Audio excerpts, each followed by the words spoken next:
अगर आप option buying में बिना बड़े टाइम फ्रेम को एनालाइज के अपना ट्रेड बना रहे हो सिर्फ 1 मिनट और 5 मिनट के बेसिस पे, तो भाई आप हमेशा अपने स्टॉप लॉस हिट करवाते रहोगे ऑप्शन बाइंग में। तो इस वीडियो में आपको बताऊं कैसे आप टॉप डाउन अप्रोच मतलब बड़े टाइम फ्रेम को एनालाइज करके छोटे टाइम फ्रेम में बहुत अच्छे ट्रेड प्लान कर सकते हो ऑप्शन बाइंग में। और आप खुद फर्क महसूस करोगे जब आप बड़े टाइम फ्रेम को एनालाइज करके 5 मिनट या 1 मिनट पे जब ट्रेड लोगे तो आपको लगेगा हाँ भाई ये सही डायरेक्शन में है। तो वीडियो बहुत ही इंफॉर्मेटिव होने वाली है, इसलिए बिना स्किप के पूरा देखना। तो बिना देरी के चलो वीडियो स्टार्ट करते हैं।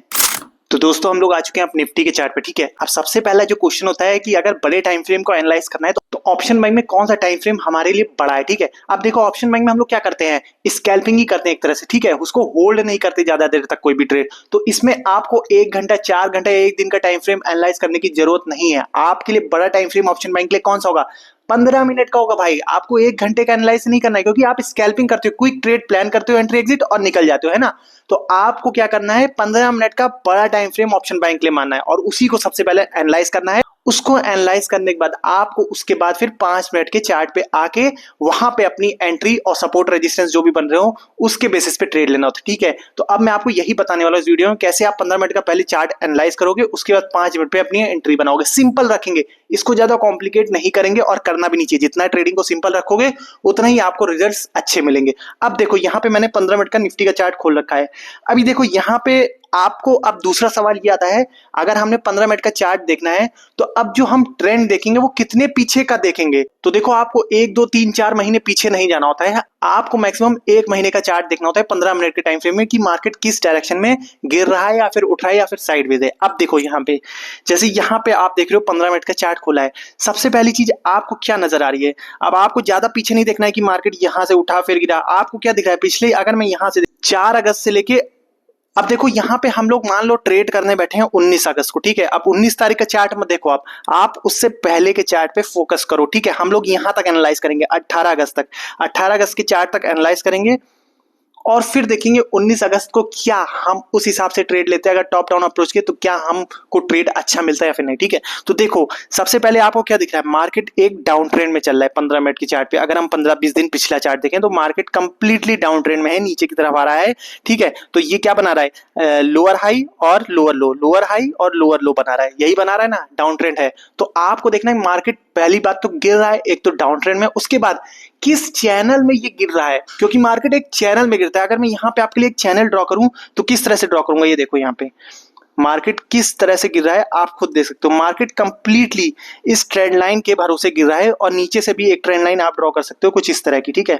ये देखो मार्केट कुछ इस तरह से गिर रहा है। तो आप देख सकते हो मार्केट अभी 19 तारीख का चार्ट नहीं देखना है आपको। 19 तारीख को मान लो हम लोग ट्रेड करने बैठे हैं, उससे पहले हम लोग को एनालाइज करना है 18 तारीख तक और उसके बाद 19 तारीख को देखेंगे क्या हम लोग का ट्रेड बनता है सही से कि नहीं, ठीक है। अब देखो 18 तारीख तक मार्केट क्या कर रहा है, इस चैनल के बीच में यहां से उठता है, फिर यहां से गिरता है, फिर यहां से उठता है, फिर इस ट्रेंड लाइन पे आता है। तो 18 तारीख को क्या हुआ मार्केट में, लास्ट कैंडल देख सकते हो यहाँ पे मार्केट ने इसी ट्रेंड लाइन पे क्लोजिंग दी है, ठीक है, इसी ट्रेंड लाइन पे क्लोजिंग दी है। अब देखो बहुत सारे लोग सपोर्ट रेजिस्टेंस का यूज करते हैं लेकिन वो गलत तरीके से यूज करते हैं। देखो सपोर्ट क्या होता है, मार्केट वहां से ऊपर जा सकता है और रेजिस्टेंस क्या होता है, मार्केट वहां से नीचे जा सकता है।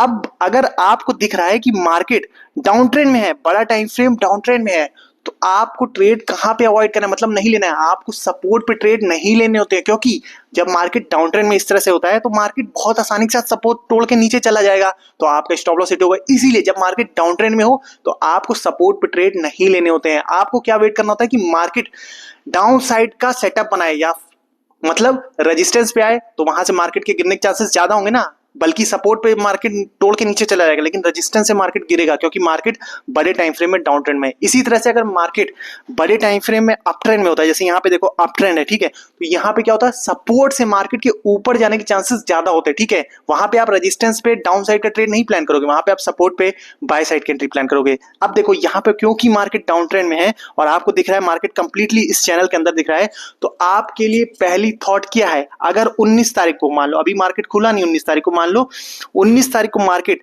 अगर यहां ये एक रेजिस्टेंस है, ऊपर वाली लाइन, नीचे वाली लाइन सपोर्ट है, ठीक है। अगर मार्केट इस वाली ट्रेंड लाइन पे खुलता है ऊपर वाली साइड में तो आपके लिए एक बेस्ट सेटअप है कि मार्केट वहां से फिर नीचे गिरेगा तो वहां पे आप ट्रेड प्लान करोगे डाउन साइड का। लेकिन अगर मार्केट इस ट्रेंड लाइन के नीचे सपोर्ट वाले एरिया पे खुलता है तो वहां पे आप वेट करोगे, वहां पे आप सपोर्ट के लिए बाय नहीं करोगे, क्योंकि मार्केट डाउन ट्रेंड में ये ट्रेंड लाइन कभी भी तोड़ के नीचे जा सकता है। ठीक है, तो आपके पास यहाँ पे दो ऑप्शन होता है कि मार्केट या तो पहले इस ट्रेंड लाइन को तोड़ दे, इस ट्रेंड लाइन को तोड़ दे और यहां पे आपका ट्रेड बनेगा फिर डाउन साइड का, या फिर मार्केट फिर इस ट्रेंड लाइन के आसपास या फिर कोई बीच में रेजिस्टेंस हो जैसे यहां पे, इसको एक बार टेस्ट करें तब वहां से आप डाउन साइड का ट्रेड लोगे। आई होप आपको इतनी बात क्लियर हो चुकी होगी।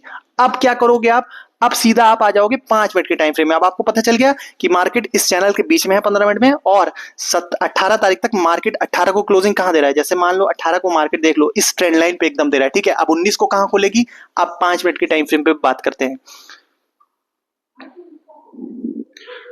अब देखो हम लोग आ चुके हैं 5 मिनट के टाइम फ्रेम पे। ठीक है, अब देखो 5 मिनट के टाइम फ्रेम में जब हम लोग आए हैं तो हम लोग देखेंगे 18 तारीख की सपोर्ट और रेजिस्टेंस क्या है। ठीक, एक तो आपको पता ही चैनल है और साथ ही में आपको यहाँ पे सपोर्ट रेजिस्टेंस 18 तारीख को मार्क कर लेने। जैसे यहाँ पे देखो ये एक 18 तारीख में बढ़िया सपोर्ट बनाया था मार्केट ने 5 मिनट के टाइम फ्रेम में, और रेजिस्टेंस क्या है, रेजिस्टेंस मार्केट का ये है ऊपर वाला। ठीक है, ये एक एरिया रेजिस्टेंस है 5 मिनट के टाइम फ्रेम में, जैसा कि देख सकते हो। तो अब आपके पास कंप्लीट एनालिसिस है कि 19 तारीख को आपको क्या करना है। देखो यहां पे अभी 19 तारीख को मार्केट नहीं खुली है तो आपके लिए पास विजन क्लियर है कि 15 मिनट में मार्केट क्या कर रहा है, डाउन ट्रेंड में है, गिरता चला जा रहा है। ठीक है, और 5 मिनट के टाइम फ्रेम में आपने 18 तारीख को मार्क कर लिया कि मार्केट किस रेंज में था, इस रेंज में, यहां से सपोर्ट है ये और ये रेजिस्टेंस है। ठीक है, तो आपके पास क्या ऑप्शन है, अगर मार्केट 19 तारीख को इस वाले सपोर्ट के नीचे खुलता है तो भाई डाउन साइड का ट्रेड आपके लिए अवेलेबल है, आप यहां पे ट्रेड ले सकते हो अपने सेटअप के हिसाब से। लेकिन अगर मार्केट इस सपोर्ट के ऊपर खुलता है तो यहां पे आपको कोई ट्रेड नहीं लेना है।